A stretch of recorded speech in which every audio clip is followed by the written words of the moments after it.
Hey, what's up? The Brew Dude is back here with another beer.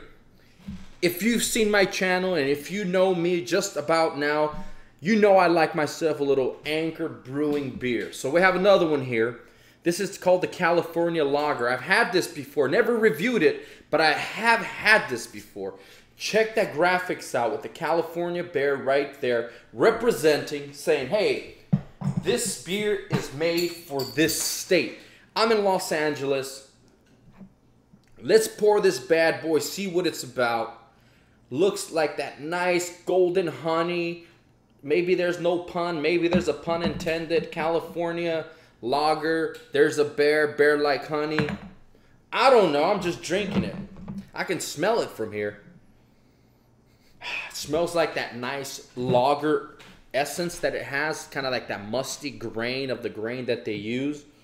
But in the back notes, I can smell hops. One thing about lagers that you don't get a lot is that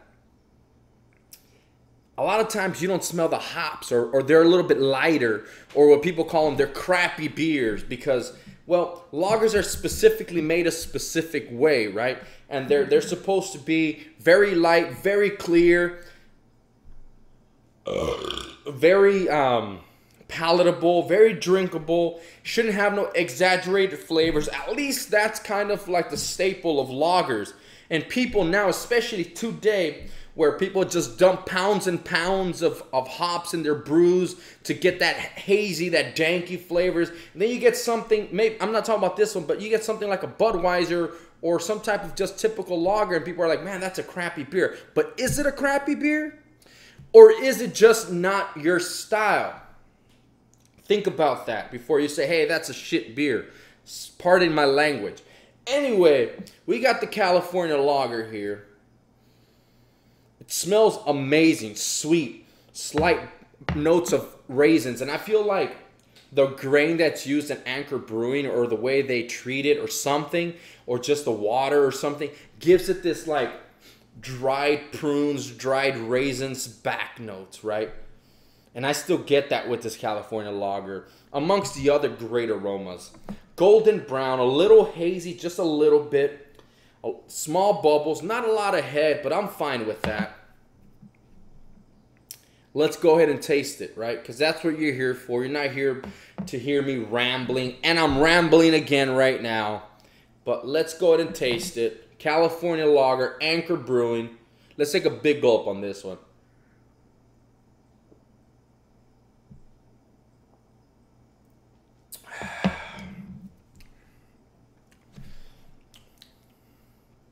I mean, if that doesn't taste fresh, if that doesn't taste like somebody just made it in front of you, which is totally impossible, and possible at the same time. But if that doesn't taste like it's quality ingredients, then I don't know what it is, man. It's really good. Anchor, steam, roots, go back to Gold Rush, long before the Ice House. A lot of good information. 1896. It's 4.9% alcohol. It's amazing. It's great. Now, it is more flavorful than the traditional typical lagers, and I say that in such a loose term, because what is typical nowadays, right? There's triple, quadruple IPAs, there's coffee and IPAs. People, there's such abstract brewing right now that it's like, what is typical, right?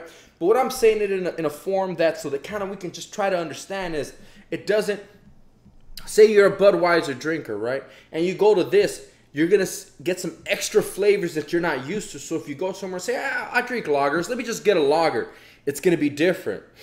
This one has a lot of hop aroma, and it has those dried raisins like I told you, like dried medjool or dried something, caramelized sweet fruit, you know, something like that, with grain that, but not just like white cracker grain, you know, not like that white just chips or anything. No, more like a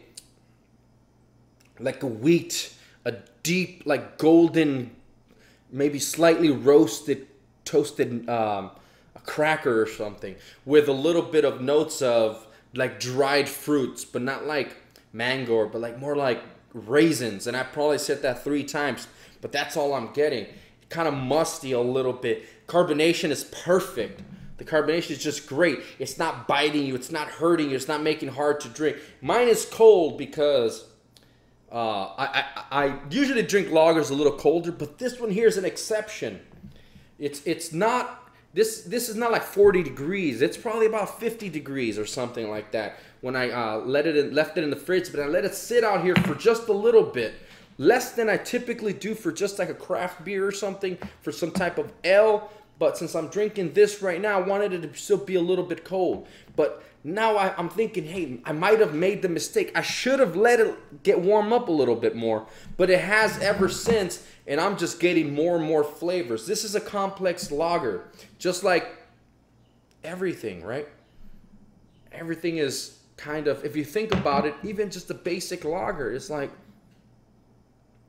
whether it's machine made or human overseen, there's still a lot of steps to do to complete a beer.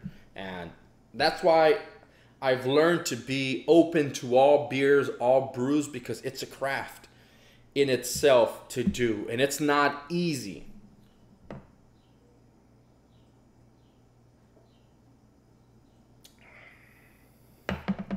That's good.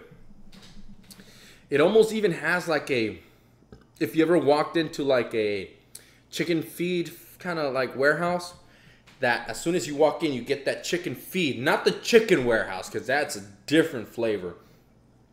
But like the feed itself, like you walk in, you get this mixed grains, hay. That's kind of what it gets, and I really like it. So if you can find it, Anchor Brewing.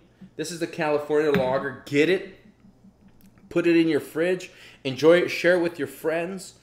I don't know. Maybe you get those people that just drink those Michelob Ultra Lights to kind of just drink one of these, and they might love it, and they might convert them. Anyways, but if you do convert them, do it safely. Thank you for watching, subscribing, and liking. And with that said, the Brew Dude is out.